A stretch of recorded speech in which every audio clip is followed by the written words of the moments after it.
We're here today, of course, Becky's Homestead. And, usually we talk about chickens. Seems like that's a very popular topic now, and everybody has chickens, everybody wants chickens. I love my chickens. They're so awesome. So that's what we're going to talk about today. Chickens. Chick, chick, chick, chick, chick, chick, chick. I hope you're all doing good out there, and we're doing good here. It's a nice cool morning, feels so good, just so refreshing. It's been a beautiful spring. I've been so pleased with the spring. I've been doing a lot of things outdoors. Later today I'm going to go kayaking. I like to ride and kayak. Just spending time outside is so enjoyable. Okay, so I just want to let you all know, if you have questions about chickens, just go ahead and ask them, and I'm going to try my best to answer all your questions.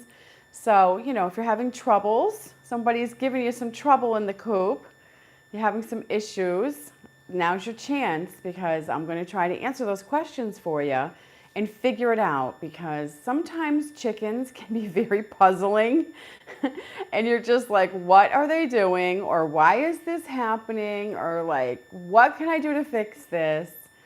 So now's your chance to get some answers to some of those questions. I have Scott, my grown son, here, and he usually reads the questions to me. We do this together. We do all our videos together, so it's a family business. It's teamwork with the family. I don't know what he's doing over there, though, so. Don't you have anything to talk about? This is a question and answer, so come over here. I told him to get ready, but my kids don't listen to me.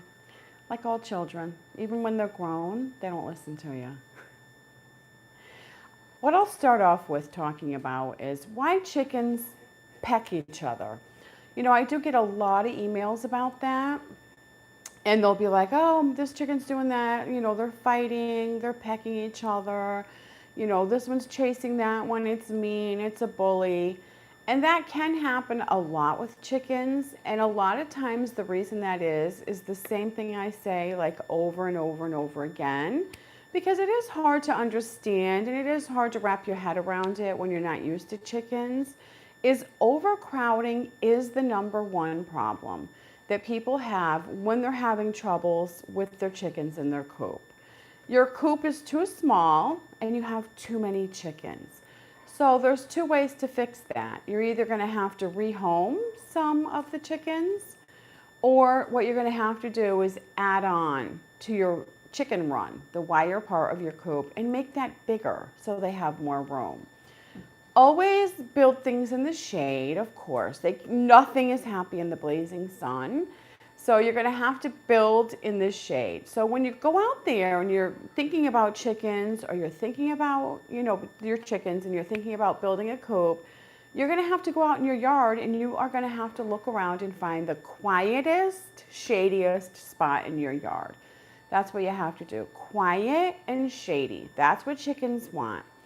So if you're having trouble with them pecking you, you're going to have to go out in your yard and you're going to have to expand your run. So try to also have that in the shadiest part you can. They can definitely have a little bit of sun, even blazing sun in their chicken run.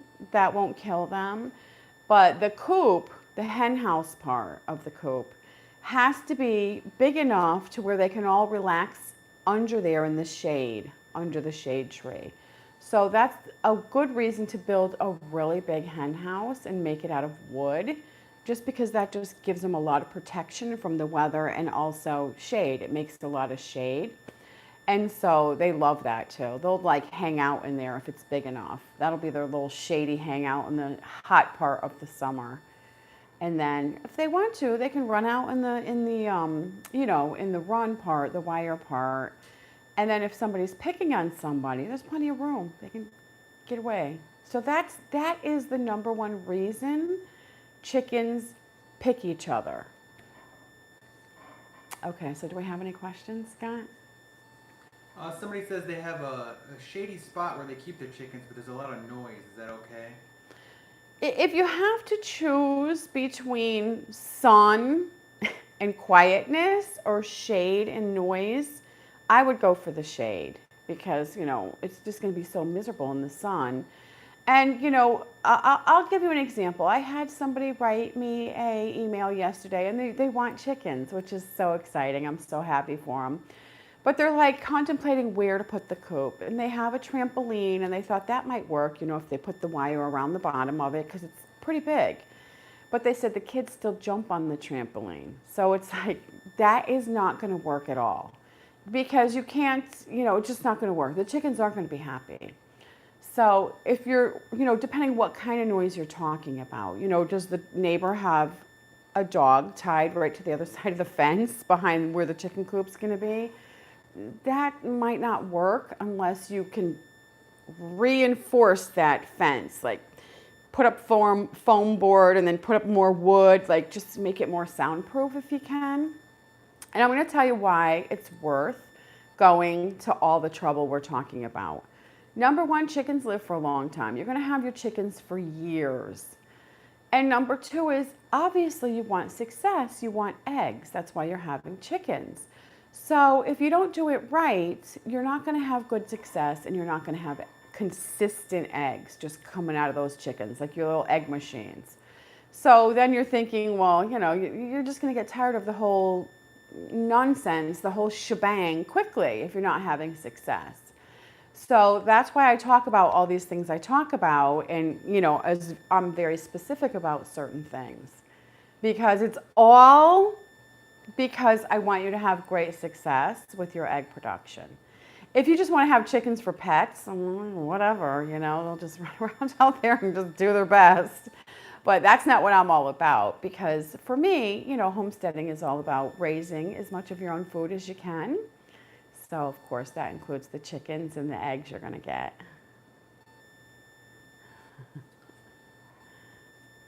Boy Girl says, how can I deal with two broody, silky chickens? You can't. Just leave them alone. That's who they are.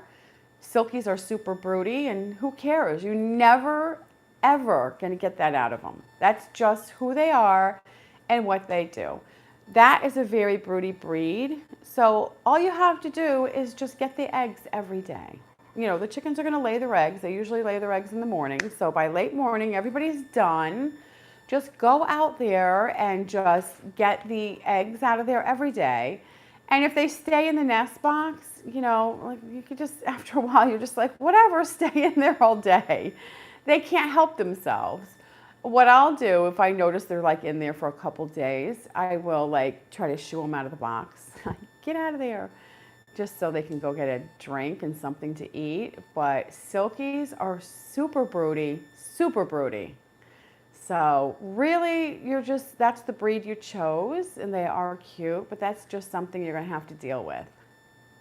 Alicia says, you should write a chicken book for beginners. Okay, I will. Ta-da! I did. Here's a really good book I wrote, and this has like the basics for people. And it's Becky's Guide to Keeping Backyard Chickens. And what I put in this book is just what you need to get started. I talk about a few different breeds, just so you can know their characteristics, like their personalities, what to expect. And then I also talk about feeding them, a couple little things chickens do. So when you see it, you're not like, what is that thing doing over there? And just basic chicken care. It's not very thick, you know what I mean? And it's like such a good book for people that want to try chickens. I explained it this way the other day, how, yes, you can find information on the internet. You definitely can, but it is so flooded and overwhelming. I liken it to like you just need a screw and you go to Lowe's and you walk in there and the store just has so much stuff in it. And yes, you can find the screw in there, but you're just like, I just want this one little screw. It's like, I don't want to have to look through all this stuff to find it. So of course you get somebody to help you.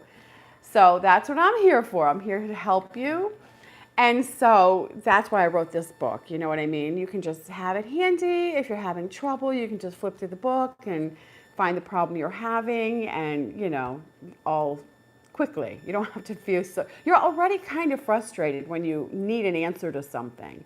And, sometimes for some things you can do research and you can sit there and do hours of research.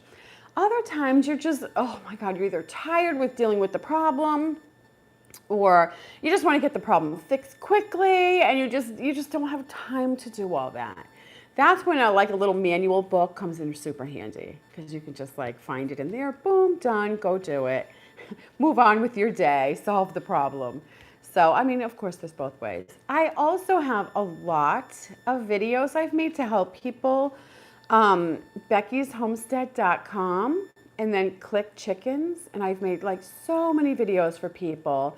And you can watch those when you're more relaxed, maybe in the evening, you just want something to watch. You can just watch through some of those and that'll help you learn about chickens to make the decision if you really want them. You can just see what's involved and all that stuff.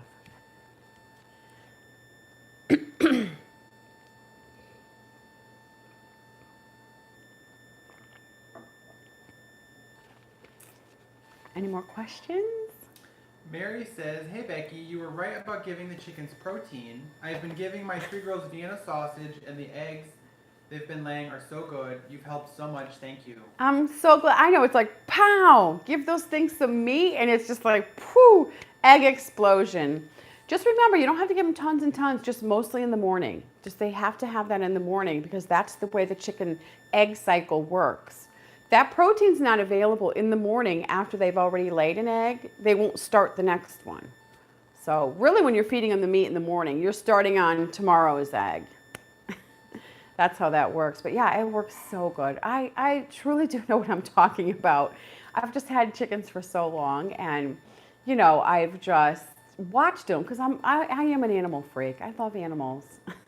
So I need that fan pointed on me, please. Closer and point it on. It's it gets kind of whew, a little hot and stuffy in here. You gotta tip it down a little. Okay. Oh, much better. It's hard just when you just gotta stand in one place, especially for me. I am not a stand in one place person. I'm a wiggly person. It's holding back the energy. Okay, so if you have questions, go ahead and ask your questions and I will try to answer them for you. A lot of people are asking, how old do your chickens have to be when you start giving them oyster shells? Well, you're going to start out giving them the little chick grit when they're tiny, or if you're in an area you have a lot of sand, you can just start, that as the bedding and they'll pick that. I would start giving them oyster shells and just having them available. Who cares? Just go ahead and buy them. You're going to need them anyway. I buy the big, I think it's a 50-pound bag. The bag's not that tall because they're heavy. And I just have that. Just go ahead and buy it. You're going to need it anyway. Your chickens live for years. And then there's different size, the way they crush it up, so obviously some pieces are a little bigger and some are smaller. So just throw a handful in there. They want it, they'll eat it. It's up to them, really. We don't decide when that is. They'll do that. As long as you have it available for them, then they can just take it when they need it. And they will. So, you don't have to worry about that stuff. All you have to do is make it available for them. And then they'll help themselves.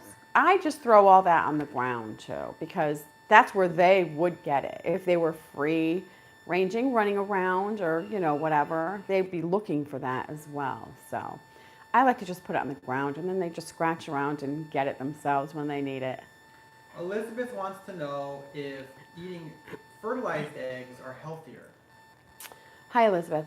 It doesn't matter, and they're not healthier because by the time you collect it right after the chicken laid it, the teensy, microscopic, it's like a woman's egg. You know what I mean? You can't see it. It's just, and it's in the yolk. That's where it starts. The egg is in the egg yolk. The little thing that starts, that's fertilized, and you can't see it. So it doesn't matter at all. Whatever. It doesn't matter. Fertilized, unfertilized, a lot of people will come up with a myth, they say, but no, that is not true. In fact, I find I get better egg production and more consistent when I don't have a rooster. Unless you have a really, really good calm rooster, then he won't, and your coop's big enough, it won't really interfere with egg production. But if you don't have a fantastic rooster, he's annoying in any way whatsoever, your hens will actually lay less because of him. He'll stress them out. So if you just want eggs, don't bother with a rooster. Roosters are a pain. Even a good one's kind of a pain. So there you go. Doesn't matter. Evidence says they have 12 chicks in the coop already that are 2 months old. And they just bought 4 more. Why? A week ago. Should you try to integrate them at night? No, you can't integrate them now. You have to keep them separate until they're all the same size. The bigger ones will suffocate the little ones. They pile up on them to stay warm and just smother them to death. So, first of all, that many chickens need a really big coop. People don't realize that when they see a little itty bitty chick. But you're going to have 16 full-grown chickens. They need a huge coop. I'm talking, they need a coop 10 by 50. If you're going to keep them in there all the time. You only need 1 chicken per person in your family. Yeah, that is just wow. Maybe you went overboard. Or maybe you live on 15 acres and you can build you a 10 by 50 coop. It's good to have a coop big enough to contain them. This is how you build your coop. You build your coop with a mindset they're going to live in here 24/7, all the time. They're going to live their whole life in this coop. And the reason you do that is you're going to go away on weekends. You are going to have a vacation. You are going to feel sick and not be able to deal with it. You're going to have to just leave them in the coop. So if you have 16 chickens in a little tiny coop, they're going to kill each other. That's the thing. So you have to either rehome some of those chickens or you're going to have to get out there and build a huge chicken coop. So I tell people, go small. What you don't realize is 16 chickens eat so much food. The little pigs. So much food. So you cross the line to where you're just buying so much chicken food to feed all those chickens to keep them laying. Otherwise, they're just going to be out there. You're just going to be feeding them for nothing. So the good news is we all make mistakes. And so you can fix those mistakes by either, you can raise the chickens up and eat them. You can rehome them. Or you can just build a huge coop and try to do things right and get, tons and tons and tons of eggs. Christine wants to know if you have trouble growing a garden in Florida because the soil is so sandy. It depends where you live in Florida. Like Becky's Homestead, this right here, I have to use containers, do container gardening. But when I'm really into it and I do it, I can grow quite a bit of food. Where I'm moving to, my new Homestead Park, the soil and the moisture level is better.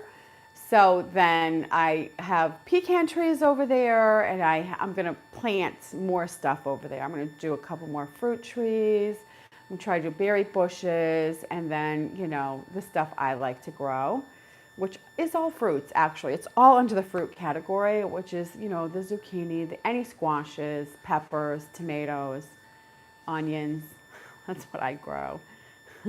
I might grow some lettuce for Daisy, my tortoise. Anne says they have some older chickens that won't eat the whole corn or the sunflower seeds. Well, if they were hungry enough, they would. And also, they have to have enough grit in there. Chickens aren't stupid. They know if they don't have enough grit in their gizzard, they're not going to eat that kind of food because they won't be able to grind it up. And they just can't digest it. So you got to have everything right in order for them to do that. So start there. Put the oyster shells, the crushed oyster shells out there. Get some, I like to feed both. And I'll also feed the crushed granite, which that's what chicken grit is too. And I'll have both of those available for a few days so they can just get what they need. Then cut back a little bit on whatever you're feeding them when you're introducing a new food. Because if they're stuffed, you've got a full belly, and you're like, here, try this. You're just like, oh, please, I'm full. I don't want it. Like, you've had that happen in your life. It's like, I can't take another bite. I'm full. Well, the chicken's the same way. If it's stuffed full of food and you're like, here's some whole corn, here's some sunflower seeds, the chicken's just like, oh, no, I can't. So what you do is hold back on the food you're feeding them and then add a little bit of that to it, to the coop. And those things you can just throw on the ground. And just leave them be. Just leave them be. They'll get hungry enough. They'll want to try something new and eat that. So you can't be out there throwing them bread and giving them treats because it's also likened to a baby, when you're like breastfeeding your baby and you're trying to switch it to the bottle. It's like it doesn't want to do that. It wants to keep nursing on you. So you have to wait till it's really hungry and then try to here's the bottle, taste this food. It's like a little switch over there. It's the same thing with the chickens. Amanda says, what causes little bumps all over the eggshell, almost like grains of sand? They're not forming properly. So, I don't know if all your chickens are doing that or just one, but something's out of balance there in what you're feeding them. So make sure you're feeding them everything I'm telling you to feed them and when, so that egg can develop, because it shouldn't have bumps all over there. There's a lot involved. Make sure you're deworming them. Keep everything clean. Your water super clean. And then just, I tell you how to do everything in my book. If you're interested, you can get this and read it, and it can help you check off, oh, she says do this, check it off. Oh, she says do this, check it off. And you can just go through a list, you know what I mean? And make sure you're doing everything. And then just, give it a little while for things to straighten out, and then your eggs should be smooth. You shouldn't have little bumps. I mean, occasionally you might have a little defect on your eggs, but once you get things humming along good, your eggs will be perfect. You will have big, huge, perfect, consistent eggs. You'll be amazed.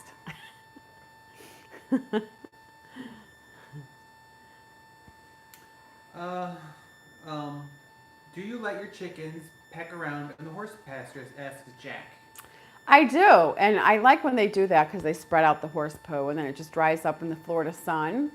So where I live now, my little farm dog I'm using right now is just a 10-pound Chihuahua, Mario. He's not the greatest because he knows he's small and he won't run into the woods, and the chickens will go to the edge of the woods. So, I mean, they can get picked off right in the edge of the woods there with Mario as my farm dog. So I'm not letting him out as much to free range. I do, but I also have a donkey and a mule, and the donkey will sometimes run him out of the pasture. They're very protective of their territory. So for me, I have to be careful with that. And really the biggest problem, the donkey won't kill them. They'll just shoo them out of the pasture, is the edge of the woods where I live without a good farm dog. You can though. I love to do that.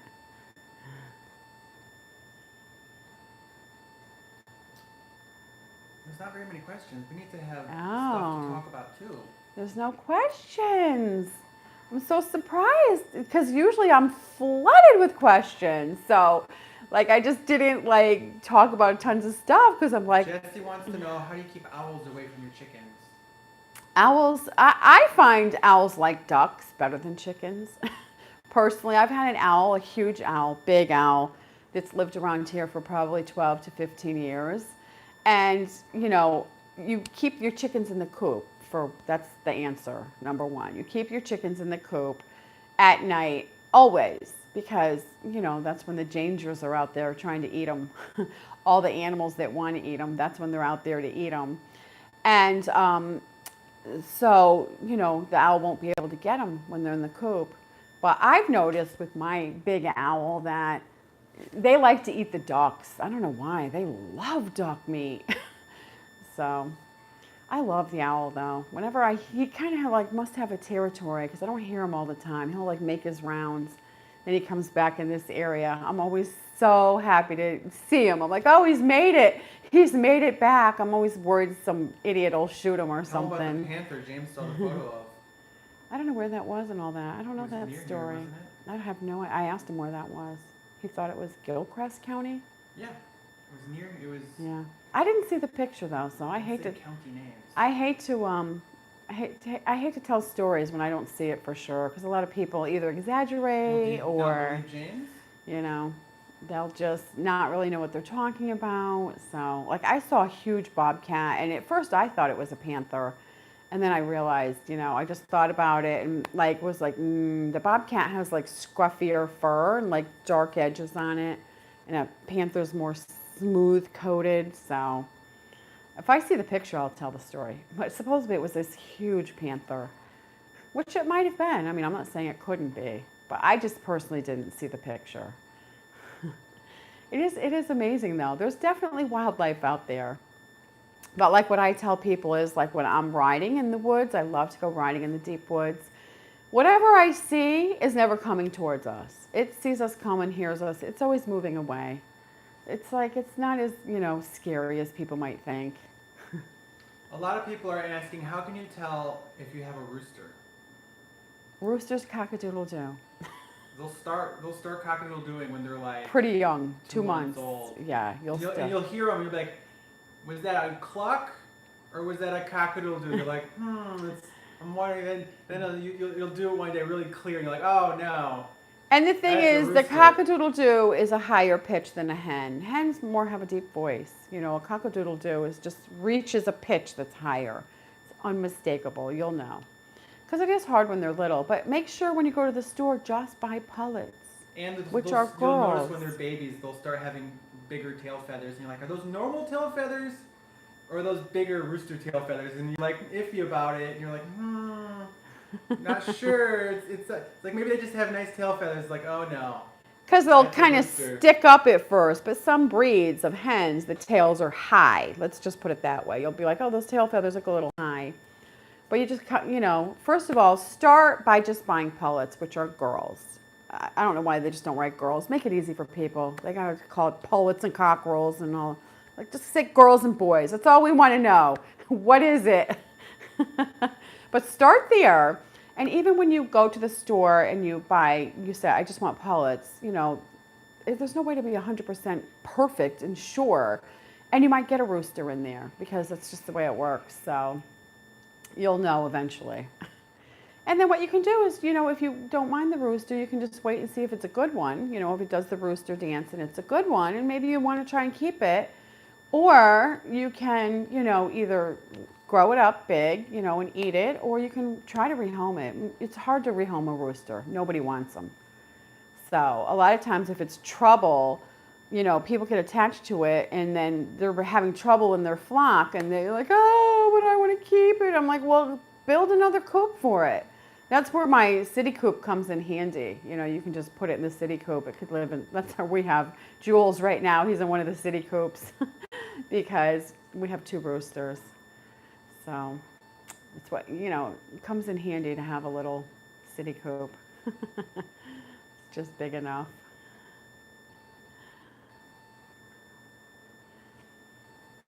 No questions? He's like, he looks like he's reading, but I'm like waiting. Like,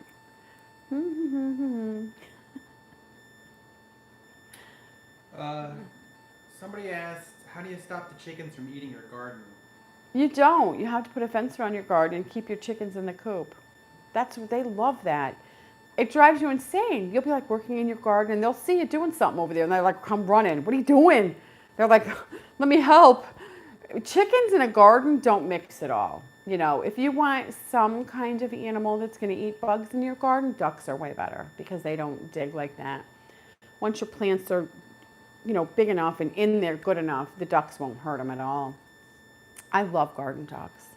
And runner ducks work good in the garden just because they're so tall. They stand up tall and they have that long neck. They can reach bugs high up on the plants. And then, of course, there's the little call ducks, which are like little mini ducks. Those work good in the garden too because they're just, they're big enough to go around and eat all the bugs, but, not too big. Bigger ducks are just heavy and big and eat a lot. I personally don't find them to be good garden ducks. For me. Everybody's different. But like when I have my container gardens out there, what I'll do is put a wire cover over it so the plants can grow through the cover, but the chickens can't get down in there to scratch around in the container. Like if I build a big, let's just say 4x4 foot wooden raised garden, or I have a water trough, a nice big deep water trough I'll use. So I'll just put the wire top on that. So the chickens can't get down in there and dig it, because, oh my goodness, I've planted stuff and like so thrilled, like, oh, look at that, I planted it all, worked so hard, and then I'll come back the next morning or whatever, a few hours later, it'll be all literally destroyed. The chickens will be in there, just pull up all the baby plants, and it's just destroyed. So I'm just like, oh my gosh, you want to wring their neck. Elizabeth wants to know if you have any advice for somebody who's just starting to be a homesteader. You need to really educate yourself. And think about things. Spend time thinking about it. Like, what do I think I like? What do I eat? That's what I'm going to grow in my garden. You know what I mean? Do you like to eat eggs? Then you're going to have your chickens for your eggs. If you want to raise meat, like I like pork chops and stuff, so I'll raise a hog for meat. Just think about what you and your family like to eat, and then grow that and raise that on your homestead. But always remember, you can't do it all. So I tell people this, don't be like, I'm gonna have chickens, and I'm gonna get a goat, and I'm gonna have a few horses, and I'm gonna have some rabbits, and I'm gonna have, it just goes on and on and on. It's like, that isn't really how it works, Pick 3 things you're really good at and that you feel like you're really gonna benefit, and then just be awesome at those 3 things.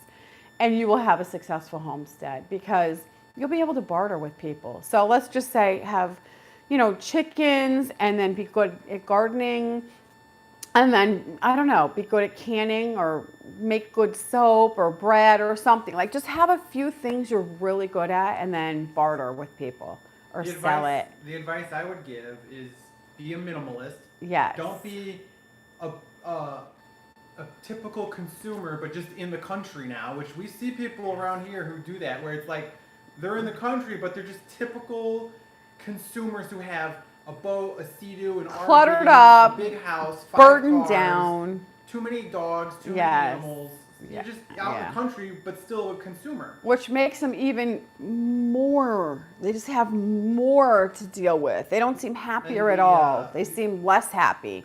Like, just remember, you're moving there to have peace and quiet and tranquility, to be outside more, to be healthy, and then to raise, Because what we're food. doing is big property, small house.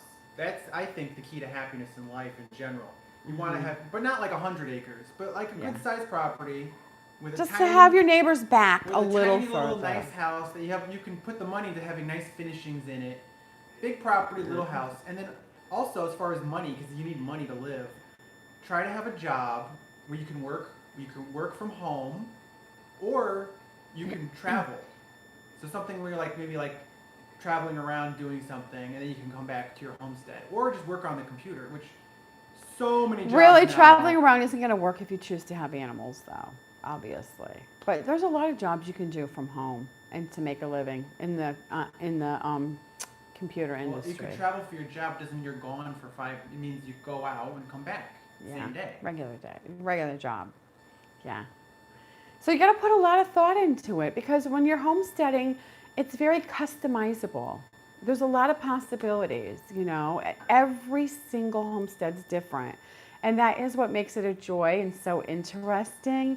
And especially once you start doing it and you meet other families that are doing it to whatever degree, you just see what they're good at, what they like to do. Mushpa wants to know how much room does each chicken need per chicken in the size of the coop? 4 by 4. So is that 8 square feet? They need a lot. I have a coop that is 10 feet wide, 40 feet long total. 10 feet wide, 40 feet long. And I've noticed through the years, 8 chickens do perfect in that coop. They can just live in there, and I'll get the best egg production ever. And you look out there and you're just like, oh, they look so empty. Like, you could add 10 more chickens in there. It never works out like that. You think that, but it doesn't, do you have your phone? Why don't you get a calculator? 4 by 4 is 8 square feet. No, 16. 4 by 4 is 16. What I wanted to do was divide, I wanted to times 10 by 40, get the totals 400. divided by 8 to see exactly, because I'm telling you, it doesn't matter what breeds I have, doesn't matter anything. If I have 8 chickens in that coop, they do awesome. And then if I add, obviously if you subtract, who cares? But if I add it, everything goes down. It sets it off, so. Well, you have to do the math. He's not going to do the math. Sorry. Paul says that their ducks do eat their garden. Oh, that's interesting. Are you sure they're not just getting bugs off the leaves? Well, like, what are they eating? Are you feeding those ducks? They're getting enough food? I've never had that happen ever. So I don't know what's going on. You still have to feed the ducks. Somebody with a Ducks eat a lot. screen name, I don't know how to pronounce it, says, can you have ducks for eggs? You absolutely can have ducks for eggs.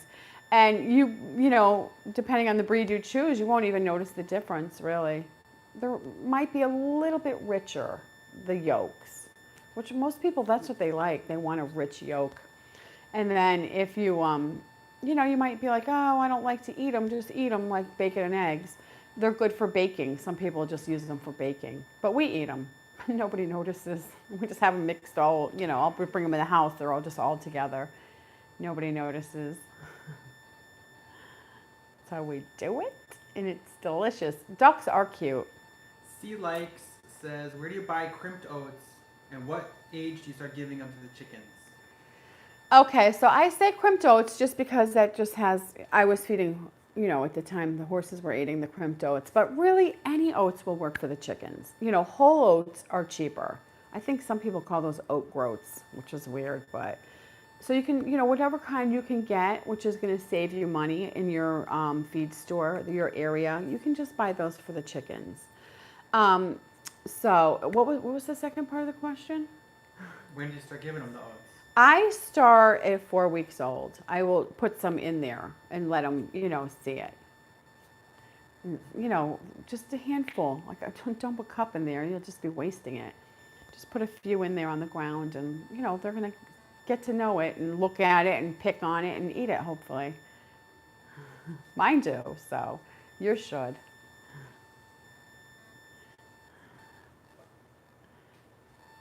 I'm like, oh. Just standing here on my tile. We should Oh, talk okay. about something on our own. Okay. Scott said there's not a lot of questions coming in. It's so funny how from week to week it changes, though. Sometimes I'll have something to think, to talk about, and I'll just have a million questions. I won't even get a chance to talk about it. And so today I'm like, well, I don't really need to talk about too much because I have a million questions, and now there's not that many. I'm just like... Well, what do you want to talk about? If somebody has a subject that they want to learn more about, we could do that. Let me see. We talk about the food a lot. The baby chickens, housing, you know what I mean? It's kind of all repetitive until you learn it. Introducing chickens a lot of times is a topic that people get confused about and have trouble with. Is they'll have baby chickens of different ages, and they, of course, eventually they're just like, oh, I'm so tired of, having them separate. It's extra work. I just want to put them all together, and that can be very tricky. They kill each other, or some starve the other ones out. So that is something people really have to put a lot of thought into. When I say start small, and you can always add more later, it's absolutely true. You can do that. But that does take work. So it is better if you have, your coop completely finished first, big enough, and you have a certain amount of chickens. Let's just say you started with 4, but your chicken coop will hold 8. And so you built it that way on purpose in case you want to expand later. And now you've gotten the hang of it and everything, and you're like, oh, I want to add some now. So then you get the babies, 4 more babies, and you bring them home. And now that's the confusing part right there. When you get them home, You're like, when can we put them together? So never do it when they're babies because the big ones will kill them. A lot of people think, oh, they'll accept them. They'll know they're babies. No, they don't. They try to get them away from them. They hate them. And the chickens that are adults that you've already had for a while, like their coop is their territory now. So they kind of protect it. You know, they'll want to get the other ones away. Like, this is our coop. So you do have to be careful and wait. And it is more work, but basically wait until the babies are physically about the same size as the adults, because they can't tell age of each other, but they just go by the size. And the babies will be braver by that point. When they're little, the chickens are chicken. Like anything comes to it, it's like, oh, and it runs, you know what I mean? So it's very easy for the bigger ones to pick on them just because they're chickies, they're little baby wimps, and they'll run away so easy. And that almost establishes like a mean pecking order when the older ones get used to that. They almost like have that power, like, oh, and they overdo it and they're too mean. And that never kind of goes away. So it is better to wait until they're all about the same size and the little ones won't run off as easy. And then the big ones won't be too mean, you know. Several people are asking, what are some quiet chicken breeds? I always say this, and I just don't think people will be sorry. If you get the black Australorps, they're so nice, so nice. They lay great eggs, and they're so nice. But another one I like is, I do like the red sex links. They're not beautiful chickens, but they're so trouble-free, and they're just fantastic layers. And they're not mean, they're not busybodies, they just hang out. They don't really want to wander too far, and they just seem very healthy. They're so nice. I like them a lot. So those two breeds, I think anybody new, wondering, you know, if they want chickens, giving it a thought, and like, what one should we start with? What should we get? I think if you get either one of those breeds, the black Australorps or red sex links, you will not be sorry. I think you'll be very happy with those two breeds. They're awesome. I've had them for years, and you know, I've tried different breeds through the years, just, you know, just out of curiosity. But once you have great success for the certain thing and you're good at it, like, I just stick with that, you know. I don't like keep changing. When you keep changing, it's like people that move a lot. You just never get a good foothold. You just live here for a little while, move there for a little while, move there, and it's just like, it's such chaos. You never get good at anything. So it's kind of like that with chickens, you know. Once you find a couple of things that match your personality and you're good at it and it likes where you live, it does well, I kind of just stick with that. Because in the end, you know, I just keep the chickens for eggs, so you just want good success in that department. So you just do that. But, you know, some people think they might want chickens and then get them and realize they're not really, they don't like them as much as they thought, and they don't want them as much as they thought. So that's why I say start small. You know, I said this last week, it's much easier to offer somebody like, hey, I have, you know, 2 chickens, 2 hens, do you want them? Or I have 4 hens, do you want them, you know, for eggs? And somebody very likely would be like, oh yeah, I'll take them. But, you know, if you have 16 chickens or 20 chickens and you're like, you know, you don't like them and you're just like, hey, you want 16 chickens? Everyone's going to be like, no. It's like nobody wants them. So you have to keep that in mind when you're trying something new for the first time.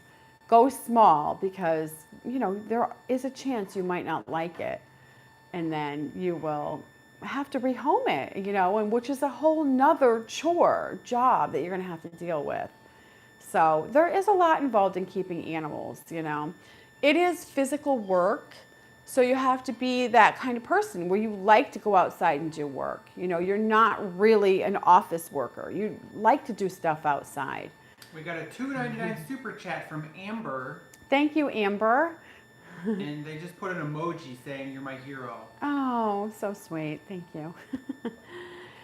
So, I was saying how. And then Amber said, everything I learned about chickens is from you, Becky. Plus, the confidence as a single woman to do it on my own.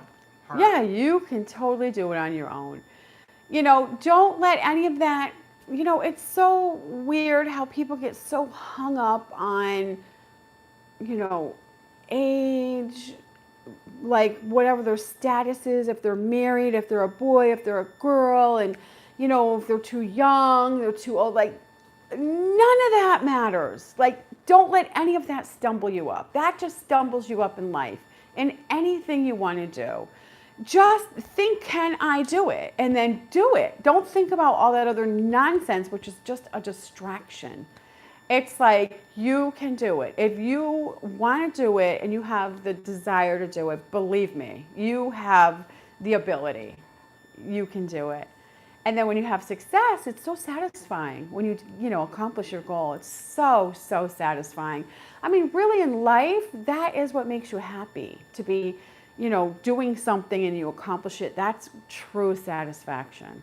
Like going shopping at the store, like for stuff. It's like, that's not satisfying. You come home and you throw it all in your pile, which is just getting deeper and bigger and bigger. And then you're like the thrill is gone in 1 second. Snap your finger, gone. Like you're looking for the next thing. But when you do stuff on your homestead, you just build your chicken coop or your horse barn or whatever it is, your little goat pen, and then you get your animals. That is so satisfying, and that's lasting satisfaction. Plus it's healthy, because you're out there doing stuff. It's really healthy for you. So don't forget that part. Don't be afraid to give it a try. That's the thing. That's why I talk about starting small, and I do talk about, having to rehome things if you decide you don't like it.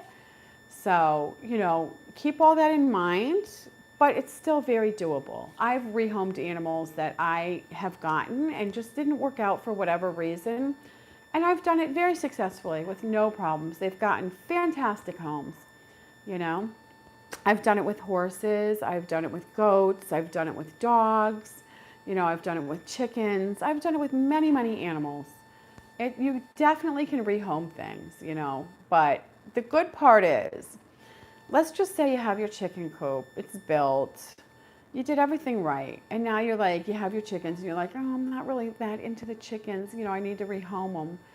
The good part about that is, it's not an emergency, because they have a coop, they have everything they need. You can just keep them in there with no worries whatsoever in that department until you rehome them.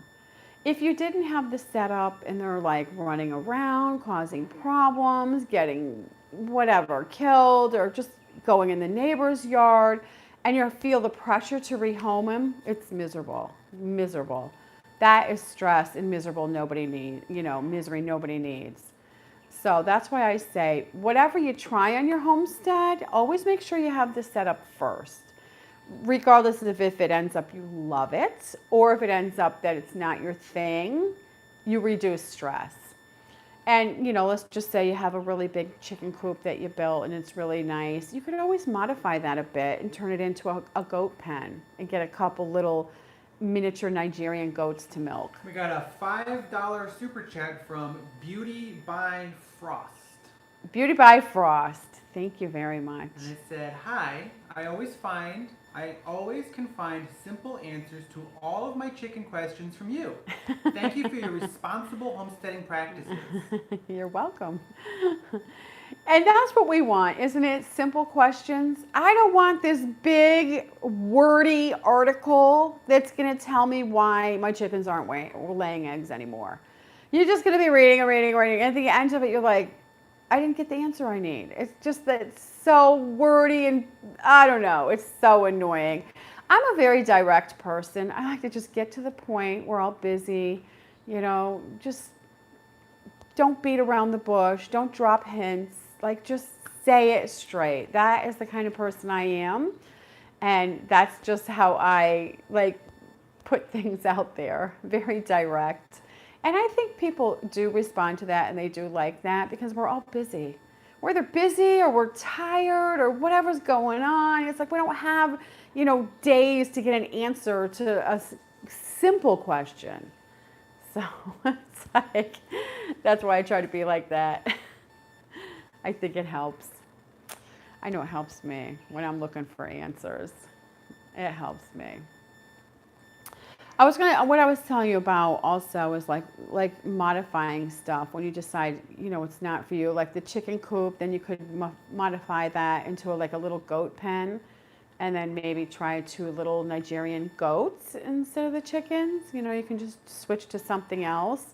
And the good part is you won't really need to invest that much more money, switching to something else, that would work in that pen. So that is the good thing. Some people might be a little nervous to, invest the money in something that they don't know that they'll like yet. But this is more for, I'm speaking to people that really know they do want a homestead. You know what I mean?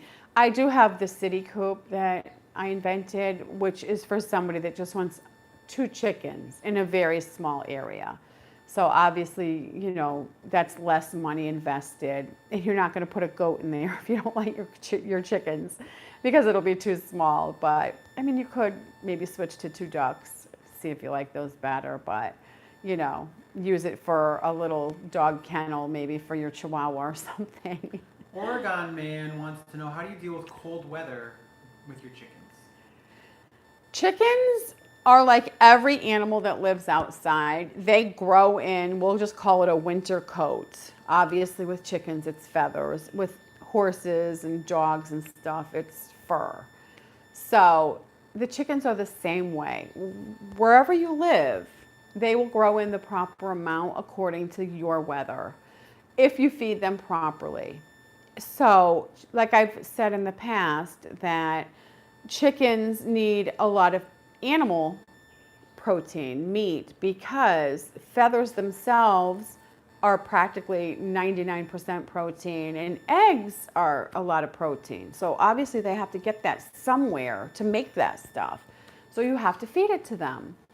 And so if you're feeding them well, they will grow in, more downy feathers. It's not the outer ones that, you can see. It's the fluff that's underneath. And if you pay close attention, you'll notice in the winter, they'll grow in so much down, so much fluff. You can see it poking through the outer feathers.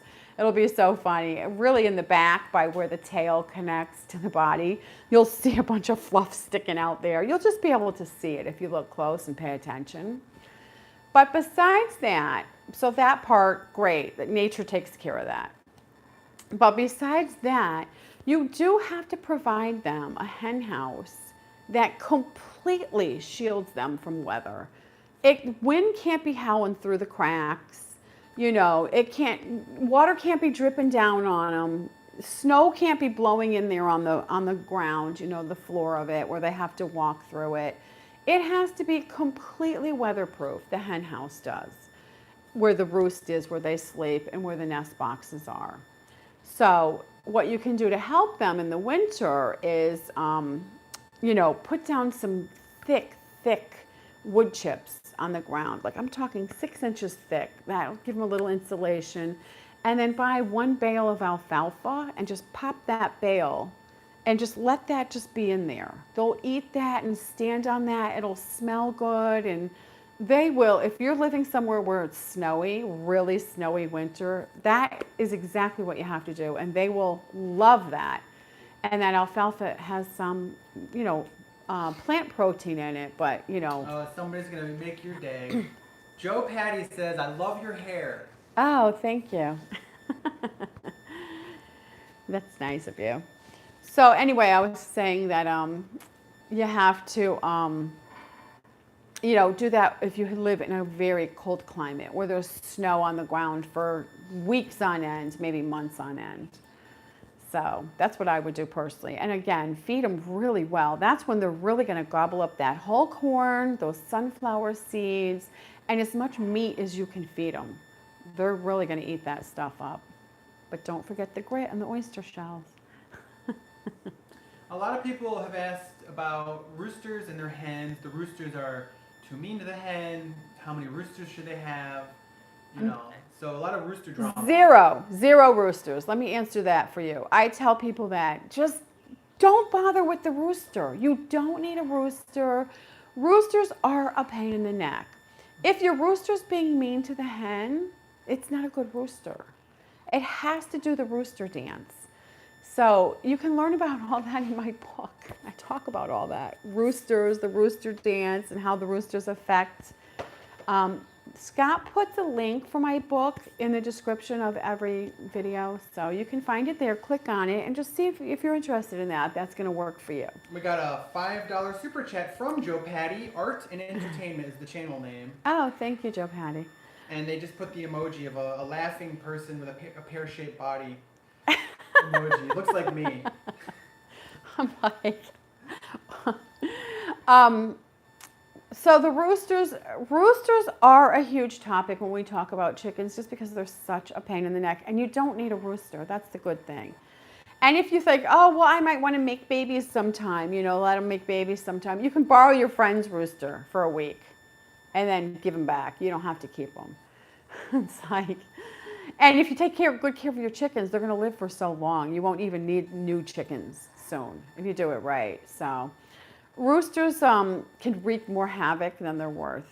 It depends. So I don't usually ever, I'm trying to think if I've ever just gotten a baby rooster and kept it. Well, we do have Jules out there, but it's very hard to determine. So I always wait until it's an adult rooster so I can see it and watch it and, make sure it does the chicken dance and see how the rooster dance and make sure it's a good one before I bring it to my house. That's what I do. Okay, well, it's almost time to go. We just have a few minutes left.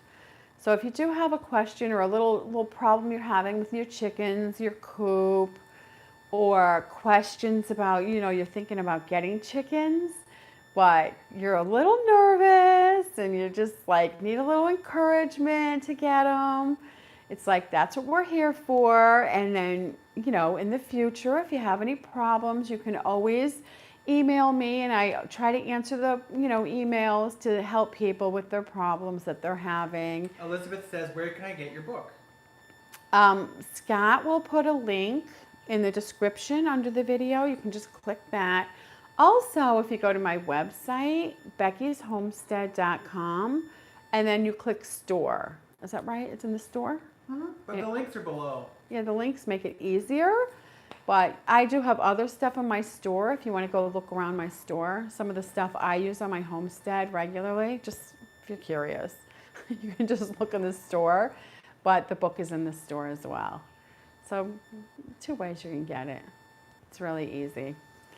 So like I said, if you want to try chickens, don't be chicken to try your chickens, because I'll try to help you through issues you're having or give you encouragement or answer questions about your coop or stuff.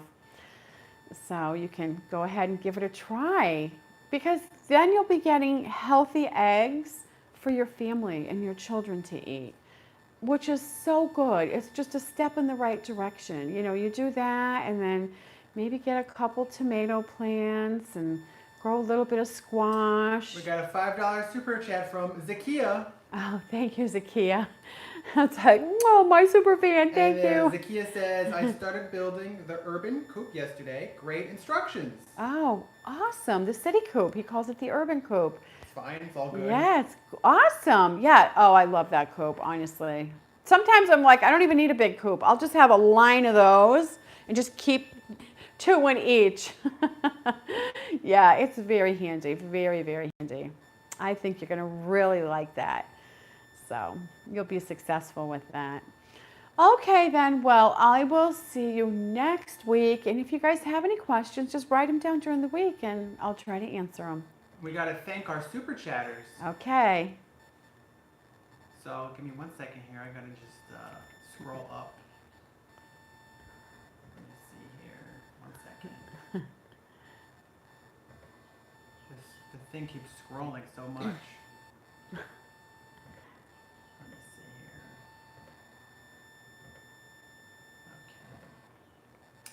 here. Okay, we got to thank our super chatters. So we got Amber. Thank you, Amber. We got Beauty by Frost. Thank you, Beauty by Frost. We got Joe Patty Art and Entertainment. Thank you, Joe Patty. We got Zakia. Zakia, don't forget you. And I think we got another one from Amber. Thank you, Amber. So sweet of you. So sweet. I appreciate all that, and I'll see you next week at the same time. Happy homesteading. Bye-bye.